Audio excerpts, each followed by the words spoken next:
On a fini l'Ech Lecha. On a appris la Brit Mila d'Abraham, qu'il a fait pour lui et pour tous les gens de sa maison. On ne fait pas la Brit Mila qu'à ses enfants, on fait aussi aux gens qui vous appartiennent. Si vous avez acheté un esclave, un goy, et qui dit je veux être esclave chez toi, il est obligé de faire la Brit Mila. Comme si c'était votre fils. D'accord? Donc maintenant, on est 3 jours après la Brit Mila. Vayera Elav Hashem, Dieu s'est dévoilé à lui, à Abraham, donc, puisque c'est la suite de ce qu'on a vu avant. Et faut, où s'est dévoilé à lui? Be'eloné Mamré, dans les plaines de Mamré. Pourquoi on dit pourquoi on a besoin de dire où c'est qui s'est dévoilé à lui? Parce qu'en vérité il était à Hebron. Il n'était pas à Be'eloné Mamré. Alors pourquoi il a besoin de raconter Be'eloné Mamré? Dis-moi à Hebron. Parce que c'est dans la région de Be'eloné Mamré. Mais là, le Midrash il dit pourquoi on a besoin de citer dans les endroits qui appartenaient à Mamré, parce qu'il avait 3 amis. Abraham, il avait 3 amis. Hein? Des gens avec qui il avait fait une alliance et avec qui il a fait la guerre. La guerre qu'on avait eue, les 4 rois contre les 5. Et ces 3 amis, c'était Eshkol, Aner et Mamré. Il avait 3 amis. Qui n'étaient pas ils ne sont pas convertis au judaïsme. Ce pas des gens qui ont accepté le judaïsme comme lui. Mais c'était des amis, ils ont fait un brite avec lui. Et la preuve, c'est qu'ils étaient contre Nimrod, ils ont fait la guerre avec lui contre les rois qui voulaient le tuer. Et maintenant, quand Dieu lui a dit, on l'a vu la semaine dernière, quand il a eu 100 ans, enfin 99 ans, et Dieu lui dit, si tu fais pas la brite, tu es infirme, t'as tout raté. Alors il a dit quoi? Toute ma carrière elle s'arrête maintenant parce que je veux pas faire la brite. Et il avait peur. Donc il a demandé à ses 3 amis. De là on voit, contrairement à ce que les gens pensent, que quand un prophète il reçoit une prophétie pour lui, on l'a vu là, déjà plusieurs fois, s'il en parle aux gens, ça prend une force. S'il en parle aux autres. S'il en parle à personne, alors ça peut retourner comme c'est venu. Une névoie. S'il n'a pas la mitzvah d'en parler, on voit dans tout le Tanakh, c'est quoi? C'est les prophètes qui disent Dieu m'a dit de vous dire ça et ça et ça. Si ils regardent pour eux, ben ça peut repartir. Ça s'annule. Comme on va le voir plus tard avec Jacob, quand Dieu lui dit je te protégerai, je suis avec toi, t'inquiète pas, etc. Quand il s'en va à Haran, quand il revient, il a peur. On dit quoi? Il a peur. Dieu lui avait dit, il lui avait promis. Dieu il t'a parlé, il t'a dit que je te protège, tu as peur, de quoi tu as peur? On dit non, parce que comme Dieu lui a parlé tout seul, en pleine campagne, il n'en a pas parlé à personne de sa prophétie que Dieu le protège. Il s'est réveillé de son rêve et il est parti faire sa shlichut, mais il n'en a pas parlé. Comme il n'en a pas parlé, il s'est dit peut-être c'est perdu. C'est une prophétie qui comme elle est venue, elle s'en va. Donc ici, même topo, il reçoit la prophétie, Dieu lui dit, si tu ne fais pas la brite, tu ne vaux plus rien. Ah, il dit, mais peut-être c'est... Qu'est-ce qui me dit que c'est une prophétie bien pour moi? Peut-être je vais mourir de ça. Je fais de la brite, je vais mourir. Et pas les ambulances et Et l'hôpital, dans un cas où il y a une hémorragie ou un problème, qui c'est qui va s'occuper de lui? Sa femme. Donc il a demandé conseil à 3 amis. 3 amis qui, eux, n'étaient pas... Ils étaient objectifs. Parce qu'eux, on leur a pas demandé de faire la bride. Alors, Aner et Eshkol, ils ont dit, si tu nous écoutes, à ton âge, c'est trop dangereux, t'amuse pas à obéir à Dieu parce que tu vas mourir. Et il a dit, mais Dieu m'a dit, si je continue comme ça, je suis infirme. Parce que je veux pas, je désobéis, je veux plus avancer. Il dit, ben il vaut mieux plus avancer, mais être vivant. Comme ça, ils l'ont dit. Tant pis, eh ben, tu seras un balmou, tu seras un personnage infirme. Et Mamré, il lui a dit, tu es fou ou quoi? Dieu, il te donne l'ordre. Donc c'est sûr que s'il te donne l'ordre, il te donne la bracha avec. Et il ne va rien t'arriver. Que du bien. Alors il a écouté Mamré. Et comme il a écouté Mamré, la Torah l'a retenu et a dit, où est-ce que Dieu se dévoile comme prophétie? La Shrina se dévoile à Abraham. Alors qu'avant c'était toujours une prophétie, puis après ça partait, il était tombé à la renverse. Là, il est en pleine vision, réveillé en plein jour, la Shrina lui parle, parce qu'il a fait la Brit Mila.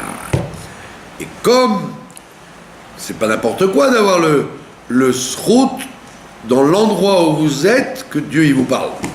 La preuve, c'est que dans la sortie d'Égypte, chaque fois que Dieu parle à Moshe, où il lui parle, dehors, il ne lui parle jamais en Égypte. Il faut qu'il sorte de l'Égypte, parce que comme c'était bourré d'idoles, Dieu ne pouvait pas lui parler dans la capitale, là-bas, il y avait des idoles à tous les coins de rue. Donc Moshe sortait de la ville pour recevoir la prophétie. Et Dieu lui dit, je vais envoyer les sauterelles, je vais envoyer les... Mais dehors, jamais devant. Donc, on voit bien que c'est pas n'importe qui a le droit, que la Shrina, elle réside dans ton là où tu habites. Tu peux être méritant de recevoir la Shrina, mais l'endroit où tu es, il ne mérite pas. Donc tu ne reçois pas. Alors que là, comme Mamré, c'est lui qui lui a conseillé de faire la brite, la Shrina est venue chez lui, quand il était installé chez lui là-bas. Sinon, on nous aurait dit, on n'a pas besoin de nous dire où. On suppose qu'il habite à Hebron, alors on pense, bon, Hebron. Et donc il a reçu le dévoilement de Dieu dans les plaines de Mamré. Vehu Yoshev Petach Haoel Kechom Hayom. Et Abraham était assis Petach Haoel, à l'entrée de sa tente, Kechom Hayom, en pleine chaleur. Comme la Gemara elle dit, il y a 2 matins. Il y a 2 matins. Le matin, très tôt, il fait bon, la fraîcheur, comme on dit, à la fraîcheur du matin. Il y a du soleil, mais il fait beau. Et après, à 10h, là, c'est la chaleur forte.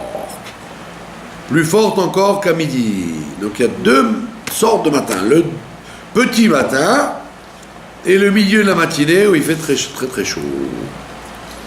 Et lui, Abraham, il était en plein milieu de la matinée pour attendre les invités. Parce qu'il s'est dit, à quel moment les gens ils ont besoin de boire quand ils sont dans le désert. Pas au petit matin, il fait bon. Il a la fraîcheur de la nuit. Quand il est 10h du matin, les gens, ils veulent... C'est pour ça que dans les cars touristiques, ils s'arrêtent à 10h du matin pour aller boire pour faire une pause. Parce qu'il fait très chaud. Ça, c'est le premier pshat. Deuxième pshat, c'est le Midrash qui dit Dieu, ce jour-là, a fait sortir le soleil de sa pochette. Et on dit qu'autour du soleil, il y a une poche. poche énorme qui protège des rayons, que si cette poche s'en va, le monde brûle. Le monde crame. Finalement, c'est chaud. Sans le soleil. C'est que le soleil, ça veut dire, voilà. Que le soleil sans la couche qu'il y a autour. Ah, d'accord. La couche qu'il y a autour, elle filtre, et le soleil, même le plus fort qu'il soit, il ne met pas le feu à la terre. Wow. Si cette couche s'en va, ça brûle. Et on dit dans le Midrash que quand Mashiach viendra, on dit Dieu va enlever le soleil de l'écrin, la couche, et il dit les tzadikim qui ont fait la Torah et les mitzvot, ils vont être guéris de toutes les maladies qu'ils ont. Il y a un soleil qui va les réparer, la vitamine D, là, comme il disait le monsieur tout à l'heure. Donc, ça va les soigner. Et les gens qui sont pas comme il faut, ils vont être brûlés par ce soleil. Donc ça sera un soleil sélectif. Les gens bien, ils vont être soignés de ça, et les gens pas bien, ils vont être brûlés de ça. C'est pour ça que les gens, dès qu'il fait un peu chaud, ils disent ça y est, c'est Mashiach qui arrive. Vous avez compris? Donc, et ça s'appelle Kechom Hayom. Une allusion à ce moment-là du dévoilement d'Avraham Avinu.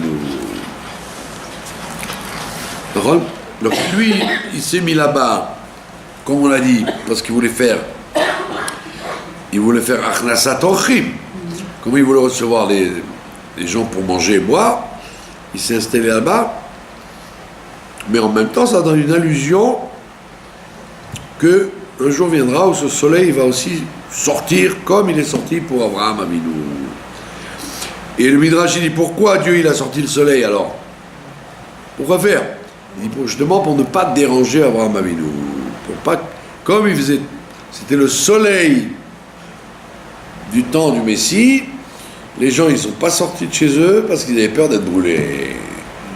Et donc il a dit, bon ben, Dieu a dit, puisque j'ai sorti le soleil, personne ne va passer là-bas. Et c'est pour ça, c'est ce qui a mis la puce à l'oreille à Abraham. Maïssa et Nav, il a levé les yeux, Vaïar, et il voit quoi? Qu'est-ce qu'il voit en levant les yeux? Veine Shlosha Anashim, il a vu 3 hommes, Nitzavim Alav, qui se tiennent devant lui. Et il a compris, puisque si c'est le soleil tellement chaud, comment il peut y avoir des gens qui sortent? Personne ne peut marcher.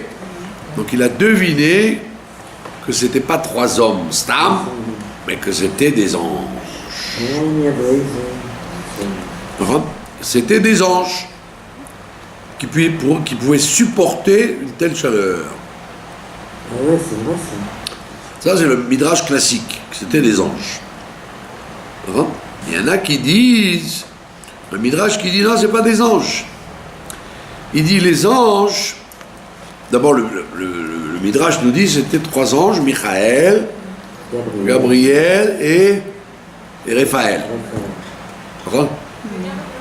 Raphaël pour guérir Abraham et en même temps renverser Sdom. Et Sarah pour guérir Sarah? Non, elle n'a pas besoin d'être guérie. Michaël. Si, pour avoir un enfant. Michaël pour annoncer à Sarah. Il n'y a pas besoin de guérir Sarah, il faut lui annoncer Michaël qu'elle va avoir un enfant. Et Gabriel pour détruire Sdom. Ça c'est le midrash classique. Tout le monde connaît. Michaël, Gabriel, Raphaël. Mais un autre midrash il dit pas du tout. Il dit qu'il a vu 3 sortes de gens. Les Ishmaélim, c'est un ange qui représente les Ishmaélim qui vont nous faire des problèmes jusqu'à la Géoula, jusqu'à ce que Kechom Hayom, jusqu'à ce que le soleil brille et qui brûle tous les méchants. Le deuxième, c'était un navigateur Ça représente, le Midrash dit c'est un navigateur qui représente tous les gens qui ne savent pas où ils en sont dans la vie, quoi. Qui naviguent. Tous les gens qui tournent dans le monde. Ça veut dire quoi, ils tournent? Ça veut dire que des fois ils sont justes, des fois ils sont pas justes. Des fois ils font le bien, des fois ils font le mal. Des gens qui statent entre le bien et le mal. Il y a beaucoup de gens comme ça. Des fois ils disent, ah, il vaut mieux être avec les forces du mal, ça rapporte plus. Des fois ils disent, ah, il faut faire tchouva, sinon ça va te coûter cher. Donc c'est ce qu'on appelle des navigateurs. Ils naviguent. Et le troisième ange, c'était les Arabes. Alors vous avez Ishmaël, le navigateur et les Arabes. On va les comprendre ce midrash. Curieux. Ça veut dire quoi? Que les Arabes, c'est rien à voir avec Ishmaël, puisque il y avait des Arabes avant Ishmaël. Voilà, Ishmaël, là, il n'est pas là. Il va l'aider à servir. Donc les Arabes existaient avant Ishmaël. Donc quand Ishmaël va partir, il va aller où? Chez les Arabes. Donc après, il y a une confusion dans l'histoire, qu'on croit toujours que les Arabes, c'est les Ishmaélim. Eh ben c'est pas vrai. Les Ishmaélim, c'est une partie des Arabes. Non, mais Qui sont fusionnés parmi les Arabes. c'est ceux qui veulent qu'on croie ça pour dire qu'ils ont existé avant. Non, c'est historique, il n'y a pas de problème. Les Arabes, ils existaient déjà là, de ce moment-là. C'est pas un problème. Maintenant, Ishmaël, quand il va partir, quand Sarah va dire fais-le partir, où il va aller? Dans les pays arabes. Et donc les Ishmaélim, c'est en vérité des gens qui sont sortis au milieu des peuples arabes. Donc c'est pour ça que chez les Ishmaélim, vous avez des gens corrects, et au milieu, vous avez des gens pas corrects. C'est un mélange. Eh bien, il n'est pas beau. Comme... pardon? Il n'est pas beau ce mélange. C'est pas fachout. Donc ça, c'est un deuxième midrash. Donc il dit... Il ne s'agit pas de Michael, Gabriel et Raphaël. Et je vais te dire pourquoi. Il ne peut pas s'agir de Michael, Gabriel et Raphaël.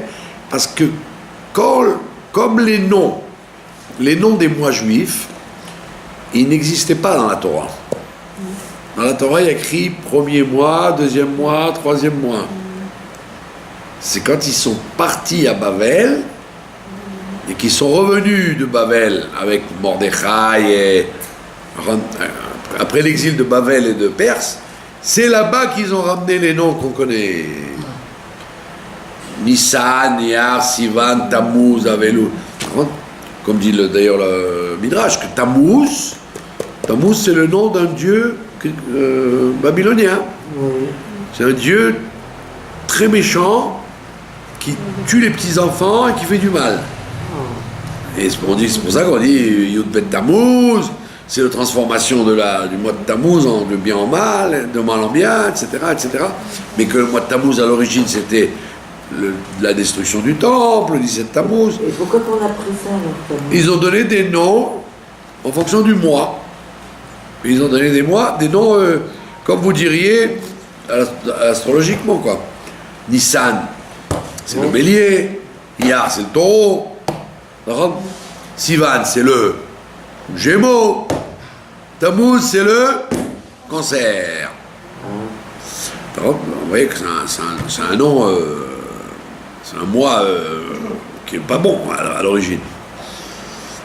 Donc il te dit, de la même façon que les noms des mois, qu'est-ce que tu crois que c'est écrit dans la Torah? C'est écrit qu'au retour de Babel, la preuve dans la Megillah d'Esther, quand ils sont revenus de Babel, alors ils ont écrit au mois de Tevet, au mois de Nissan, au mois d'Adar. Mais sinon, dans toute la Torah, avant le deuxième temple, il n'y a pas de nom de mois. C'est le premier mois, deuxième mois, troisième mois. Il n'y a pas écrit Nissan, Iyar, Sivan. Et il dit de la même façon, les anges. Les noms des anges n'ont été donnés qu'après le retour de Babel. Comme on voit dans Daniel, c'est Daniel qui donne les noms des anges. Et la preuve, te dit le Midrash, c'est que quand Yaakov se bat contre l'ange, au petit matin, il lui dit, comment tu t'appelles? Il lui dit, qu'est-ce que tu me demandes mon nom? J'ai pas de nom. J'ai un nom en fonction de la shlichut que je fais. Quand je fais ça, je m'appelle comme ça. Quand je fais ça, je m'appelle comme ça. Je fais ça, je m'appelle comme ça. Donc on n'a pas de nom. Et quand il va leur donner des noms, ah bah ben, ils vont sacraliser les noms. Donc c'est pour ça que le Midrash te dit, quand tu me dis Michael, Gabriel et Raphaël, ça n'existait pas encore. C'était des anges qui prennent l'habit qu'ils veulent. Et c'est que, donc ne dis pas que c'était Michael, Gabriel et Raphaël, on ne sait pas encore, il n'avait pas de nom. Donc il a vu 3 hommes, il n'a pas vu 3 anges. Shlosha Anashim. D'accord? Bon, évidemment, Rashi, lui, prend le Midrash classique. Il te dit, un ange pour annoncer à Sarah, Michael, un ange pour soigner Abraham, Raphaël, bien évidemment, et un ange pour détruire Sdom, Gabriel, ça veut dire la rigueur. D'accord? Et il voit ces 3 personnes, donc Nitzavim Alav, ça veut dire c'était des gens très très grands, c'est pas des hommes raguils. C'est pour ça qu'il s'est douté, il s'est dit, des géants comme ça, c'est pas des hommes normaux. Donc il a dit, bon, c'est des anges, très bien. Vaya, il a vu, Vaya Rotz Likratam, il a couru après eux. C'est pas qu'ils sont rentrés chez lui pour manger et boire. Ils étaient loin, dans le désert, et lui il a couru après eux. Mi Petah, et il a été après eux, Mi Petah Haoel, depuis l'entrée de la porte, Vaishtachu Arza, et ils se sont prosternés par terre. D'accord? Comme font les gens à l'époque, quand on disait bonjour, ben, on saluait, on se prosternait par terre. Vayoma, il a dit, alors, vous avez l'impression qu'il y a le nom de Dieu là, Adonai, mais non. Ceux qui prononcent en Ashkenaz, ils disent Noi, c'est un kamatz. Ceux qui prononcent en Sfarad, ils ne font pas la différence si c'est un kamatz ou un patach. Ils diront toujours A. Donc, comme c'est écrit avec un kamatz, alors on te dit, il ne s'agit pas du pluriel de Adon, parce que si c'était le pluriel de Adon, on aurait dit Adonai avec un patach. Mais quoi? À la dernière voyelle. Vous ne connaissez pas la différence entre le kamat et le patar. Le kamat, c'est comme ça, et le patar, c'est là-bas. Le kamat, c'est comme ça, et le patar, c'est comme ça. Donc à la fin du mot, vous avez un kamat. Alors les séfarades et des Israéliens, ils ne font pas la différence. Kamatz patar, c'est synagogue, c'est synonyme. Et oui, alors que ceux qui prononcent en Ashkenaz ou les Thémanim, s'il y a écrit Kamatz, c'est que c'est le nom de Dieu. C'est pas le pluriel de Adon. Adon, mon monsieur. Adonai avec un patar, ça serait messieurs. Comme vous dites Gvirotai, Rabotai. Donc c'est ce que Rashi soulève d'ailleurs. Rashi soulève ça et le Midrash soulève ça. Que quand c'est ponctué avec un patar, ça veut dire messieurs. Quand c'est ponctué avec un kamat, ça veut dire Akadosh Baruch Hu. Et là, on voit bien qu'il a ponctué avec un kamat pour dire que c'était un nom kadosh. Il a dit Dieu, quand il a vu les anges, il a dit Akadosh Baruch Hu, excuse-moi, parce que je ne peux plus rester avec toi, il faut que je parle aux invités maintenant. Tout le monde connaît ça, que quand on reçoit des invités, ça mérite La Shrina est plus forte quand on invite des invités. Tu comprends? Que Abraham Avinu, il a dit à Akadosh Baruch Hu, sois gentil, j'ai pas le temps maintenant avec toi parce que j'ai des invités qui m'attendent. Donc la Chassidoute, elle te dit, le truc connu, que le fait de s'occuper des gens, c'est plus grand que recevoir la Shrina, etc., etc. Donc il te dit, Vayoma, Abraham il a dit, Hachem, s'il te plaît, Imna Matzatichen, si j'ai trouvé grâce à tes yeux, Alna Tavor Me'al Avdecha. Ça veut dire qu'il les a appelés Hachem, les 3 anges. Les 3 anges, il les a appelés Dieu. Il a vu que c'était des anges divins. Et il leur a dit, s'il vous plaît, ne passez pas la route. Moi, j'ai besoin d'avoir des invités. Je peux pas passer une journée sans invité.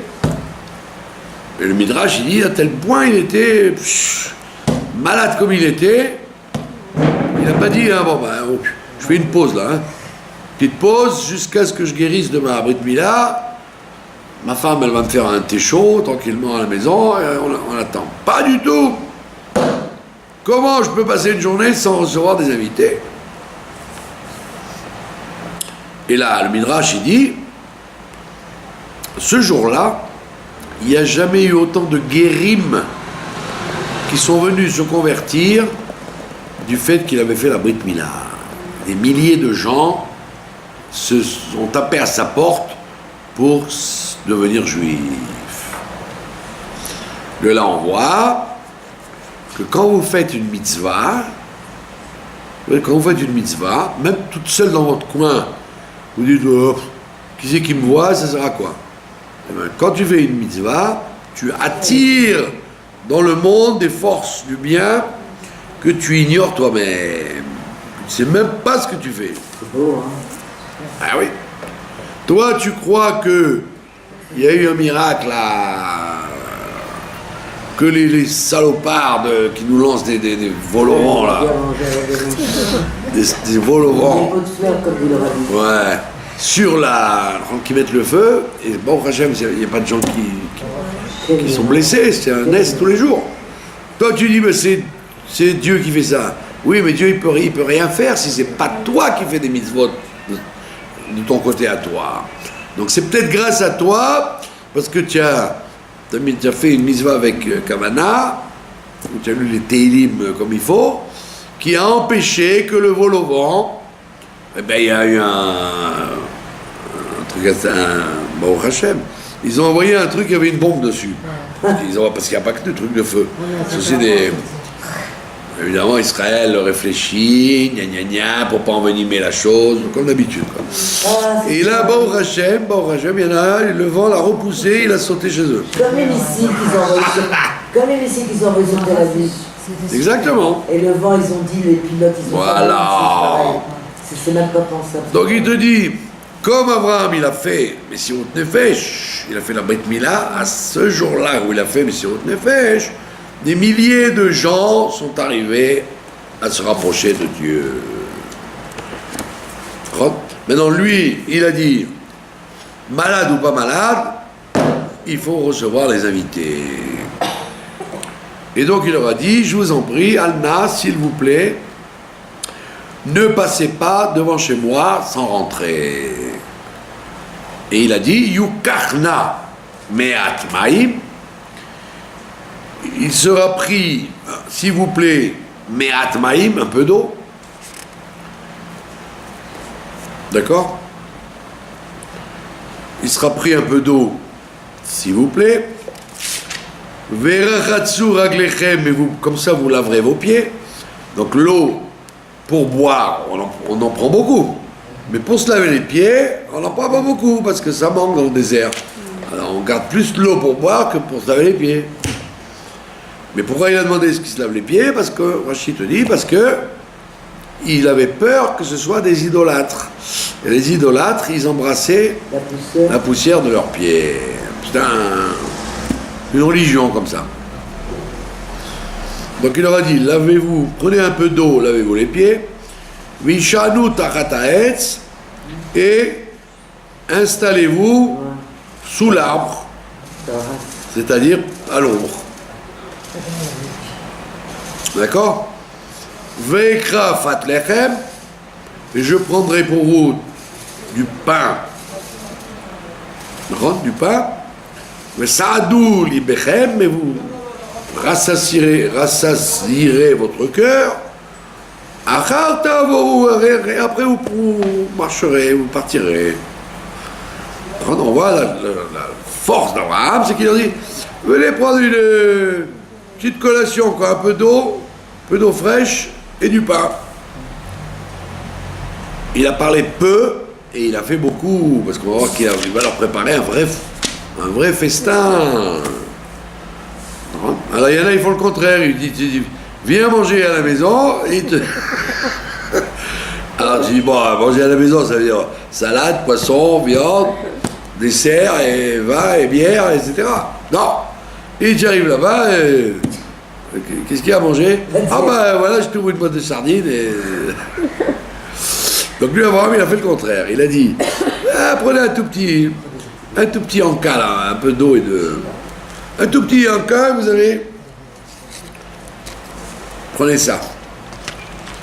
Ouais, ça c'est fort. Hein. Comment vous faites pour pas... Mais ça dégage les bronches. Mais c'est vachement fort. C'est une flamme. C'est un congélateur dans la bouche, mais ça vous dégage. Ouais, j'ai bien la moitié. Donc il te dit, donc prenez donc de l'eau, mettez-vous à l'ombre, sous l'arbre, et mangez du pain. Qu'est-ce que ça vous suggère, ces trois choses-là? Quoi? Le pain, de l'eau. De l'eau, du pain et de l'ombre. Ça suggère les trois choses de la paracha de cette semaine, de Chukat. La manne, par le mérite de Moshe. L'eau, par le mérite de Myriam. Et l'ombre, par le mérite de Aaron à Cohen. Vous voyez que la paracha est reliée avec la nôtre. Ah oui.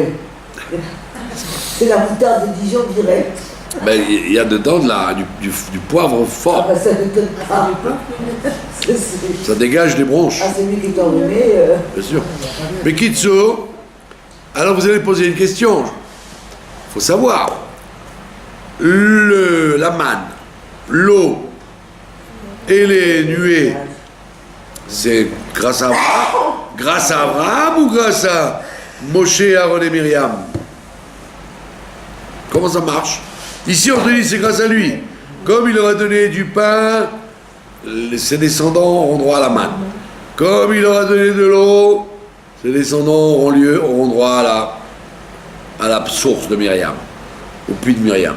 Comme il leur a donné de l'ombre, les descendants auront droit aux nuées. Alors c'est Abraham ou Moshe, Aaron et Myriam. Mais les mitzvot qu'il a fait Abraham, c'est la Netzachim le mérite. Alors répondez-moi, mais c'est lui ou eux? Grâce à qui ces choses-là? Parce qu'ils ont continué. Non, plus exactement, c'est grâce à lui qu'il y a eu les trois choses, mais eux, ils ont donné la force que ça se passe dans ce monde-là. Lui, c'était en haut, spirituellement, et eux, par leur mérite à eux, c'est descendu concrètement dans ce monde-là. Comme disant, il a les patas, mais il a des... Itaota d'Ilaïla, Itaota. Non, pas du tout. Non. Lui, il a fait descendre ça spirituellement. C'est le travail des patriarches, de tout emmener spirituellement. Et après, il y a les tzadikim, ou les gens, qui font descendre ça, tachles, concrètement dans le monde. Comme le monsieur, dans la rue, c'est une histoire qui a énervé les Lituaniens comme il faut. Ouais, c'est une histoire vraie, mais elle énerve les gens. Il y a un monsieur dans la rue, on lui dit, mets les tefilines. Il dit, je veux pas, laisse-moi tranquille. Dieu a demandé, je m'en fous. La Torah, elle demande, je m'en fous. Le rabbi, il a demandé. Ah, d'accord. Quand tu racontes ça, il tombe à la renverse. Alors, quand tu racontes ça, il tombe à la renverse. Et alors, ça veut dire que le rabbi, il a le mérite, que ce que Dieu, il a demandé, ce que la Torah, elle a écrit, ça descend dans la rue. Qu'est-ce qu'il y a? Ça te dérange? Ça te débecte? Ouais. C'est la même chose. C'est grâce à Abraham que les trois choses sont arrivées. Mais comment concrètement on les a eues dans le désert? Par le travail de Moshe, Aaron et Myriam. Ça veut dire, ne dis pas, ah non, la Torah elle fait tout. Non, la Torah elle fait tout, mais il faut passer par quelqu'un qui rende la chose concrète. Sinon ça reste en haut. Vous avez compris? Et là on comprend bien. Donc il leur a dit, prenez simplement un peu d'eau et un peu de pain sous l'arbre, à l'ombre. D'accord? Et après, c'est pour ça que vous êtes arrivés ici. Vayomro, ils lui ont répondu, Ken Taase, fais comme tu, Kacher Dibarta, comme tu l'as dit. Et comme Rachid va expliquer d'ailleurs, qu'après, quand ils vont, les mêmes anges, ils vont aller chez Lot, il va leur dire, venez manger à la maison, et il dit, non, viens pas. Alors, il dit, pourquoi? Parce qu'il dit, on refuse aux petits, mais on ne refuse pas aux grands. Abraham, ils n'ont pas pu lui dire, non, on n'a pas de temps à perdre, on ne reste pas chez toi, on s'en va. Non, un grand, il t'invite, tu dis, oui. Un petit, il t'invite, tu peux lui dire, écoute, j'ai pas le temps, j'ai d'autres choses à faire. Non, il y a écrit dans le Rod classique, on refuse aux petits, mais on ne refuse pas aux gros. Pas chaud. Voilà, donc c'est pour ça qu'ils ont dit, fais comme tu as dit que tu vas faire. Vous voyez, parce qu'ils auraient pu dire, écoute, tu es malade, tu es fatigué, ta femme elle a d'autres chats à fouetter, on rentre pas. Ils ont dit non, tu nous as proposé, on ne peut pas refuser.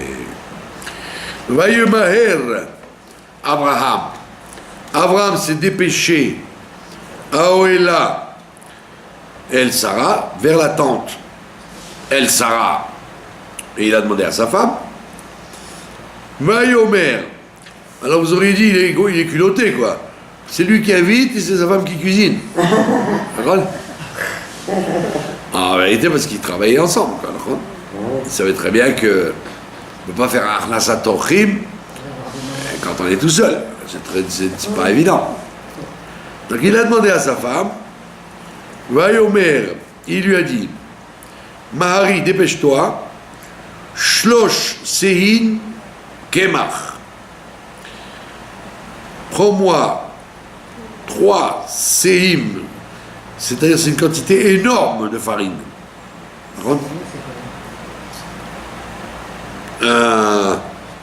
Un CA, ça fait à peu près 20 kilos. Donc il a dit, fais 60 kilos de farine. À la marocaine, il a joué, quoi. Des chalotes jusqu'à la Nouvelle An. Solette, de la fine fleur. Louchi va assis au got et fait des gâteaux aussi. Donc il lui a dit de faire, le Midrash dit, 3 sortes de choses. Des pains, du couscous, des trucs, comment dire, des trucs en plat, quoi. Pâtes, voilà, pâtes et couscous, et ougot et des gâteaux pour la fin. Il y a 3 sortes de... Évidemment, il fallait accompagner ça avec de la viande et des poissons et des fromages, etc. Wow. Donc il rigolait pas quand il invitait. Hein. Il était vraiment généreux. Hein, vraiment. Ah oui. Alors, donc il lui a dit, tu me fais 3 séim de farine, de la fine fleur, et tu fais des gâteaux aussi. 3 choses. Donc ils font motzi, ils mangent du pain avec les entrées. Après, du couscous au numéro 8, je sais pas, avec du arrêt, et à la fin des cigares et des pièces montées, donc c'était pas une collation comme il leur a dit. Hein. Sort plus 5 kilos. Voilà. Mais El Abakar Ratz Abraham. Et vers le bétail, Abraham il a couru. Comme il n'y avait pas de frigidaire. Donc si tu voulais manger de la viande, il fallait l'égorger maintenant. Il n'allait pas laisser pourrir dans le désert. Donc il a couru vers le bétail, Vaikar Ben Bakar, et il a pris un petit agneau, un petit taureau, rare, très tendre, Vatov, pour faire plaisir aux invités. Vaïten El Nahar, il a dit au Nahar, Rachid te dit c'était Ishmaël, il lui dit tu va à la cuisine et commence à cachériser tout ça et à faire à la hache le jeune taureau. Voyez Maher, parce que si tu prends un taureau qui n'est pas jeune, c'est dur comme de la pierre, c'est très musclé. Donc il l'a donné, il a dit un jeune taureau, c'est tendre. Voyez Maher, là son toto, il s'est dépêché de le cuisiner. Par contre, il s'est dépêché de le faire. Vaikar Chem'a Vechalav, en plus il a pris du beurre et du lait, ou Ven Abakar, et le taureau qu'il avait pris, Asherasa qu'il avait fait, Vaïten Lifnehem, il leur a mis devant eux. Veumed Alehem, il se tenait devant eux comme un serviteur, comme un garçon d'hôtel, quoi, un melsa. Comme un serveur, Tachataet sous l'arbre, Vayochelou, et il les a vus manger. C'est pas qu'il a mangé avec eux. Lui, il servait, et eux, ils mangeaient. Maintenant, évidemment, il y a un midrash qui se révolte, qui dit, il y a écrit dans la Gemara que Abraham respectait les mitzvot avant le Matan Torah. Or, comment tu peux comprendre qu'il leur sert du lait, du beurre et de la viande? Alors il y a un midrash qui dit c'est pas dérangeant, il leur a donné d'abord le lait et après la viande. Mais il y a un autre midrash qui dit pas du tout. C'est connu qu'il faisait les choses d'après la halakha. D'après la halakha, on ne met pas sur la table en même temps du lait et de la viande. Quand c'est les mêmes gens qui mangent. Si vous mangez du lait là-bas, moi je peux manger de la viande ici, comme dans les hôtels, quand il y a des différentes tables, tu peux comprendre. Mais quand c'est les mêmes gens qui mangent la même chose, tu ne peux pas leur donner du lait et de la viande. Donc comment ça marche? Alors, le Midrash il te répond, mais attends, mais qu'est-ce qu'il y a écrit? Il y a écrit ou Ben Abakar Asher Asa, le taureau qu'il a fait. Le taureau qu'il a fait, il n'y a pas écrit le taureau qu'il a cuisiné. Donc on te dit qu'il avait fait un taureau avec le nom de Dieu. Et il a fabriqué un taureau parvé, avec les permutations du nom de Dieu. Et il dit pourquoi? Pourquoi il a fait ça? Parce que tout le monde connaît ce midrash. Quand il a pris le taureau s'est sauvé. Il ne se laisse pas faire. Il savait qu'on allait faire la shrita, il s'est sauvé. Et où il est arrivé? Jusqu'à la caverne de la Marpella à Hebron, puisqu'il est à Hebron. Et il a découvert la caverne de la Marpella. Il a dit, oh là là, quand on va mourir, on va s'installer ici.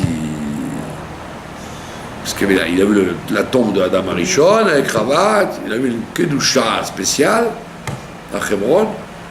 Ah, waouh! Il a dit, voilà pourquoi le taureau m'a amené jusque-là. Mais entre-temps, le taureau, il l'a pas retrouvé.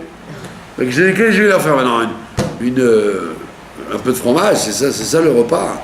Donc il a fabriqué un taureau avec le nom de Dieu. Et donc c'est un taureau parvé, puisque c'est pas de la viande. Donc il pouvait leur donner du fromage avec du taureau parvé. Voilà. Vous avez compris? Ouais. Vous ne connaissiez pas tout ce midrash? Non, pas du tout. Ah bah vous voyez que c'est bien. On est des ignares. C'est bien vous n'êtes pas ignare, vous êtes comment on dit, vous n'êtes pas obligé de tout connaître. Voilà, donc vous avez compris ce qui s'est passé. En passant, Dieu il a dit, comme c'est un jour propice, tu vas découvrir la Meharat Marpella, où tu vas enterrer ta femme et tout le monde va être là-bas. Wow. Donc de là, on voit qu'on a réglé la question. Il n'aura pas donné de la vraie viande. Hein? Maintenant, il y a une autre question. Il y a écrit, il les a mis sous l'arbre. Vayochelu. Et ils ont mangé. Alors le Midrash, il dit, mais attends, mais les anges, ils ne mangent pas. Ils ne mangent pas, les anges. Hein? Alors il y a un Midrash qui dit, ben, ils ont mangé par kavod pour avoir. Ils ont dit, pourquoi? Parce qu'il y a un principe que quand on va dans un endroit, on doit faire la coutume de l'endroit. Il a dit, comme Moshe Rabbeinu, quand il est monté pour recevoir la Torah, il n'a pas mangé 40 jours et 40 nuits, parce qu'on ne mange pas dans le ciel. Par kavod pour le ciel, il n'a pas mangé. Il dit pareil, les anges, ils ont dit, par kavod pour Abraham, on va se forcer à manger, nous qui mangeons jamais. De là, vous apprenez, grande halakha, et on terminera avec ça, qu'on doit toujours se comporter en fonction de la coutume de l'endroit où on habite. C'est une coutume, on la respecte. Trop beau, trop beau. Voilà, je vous remercie de votre attention.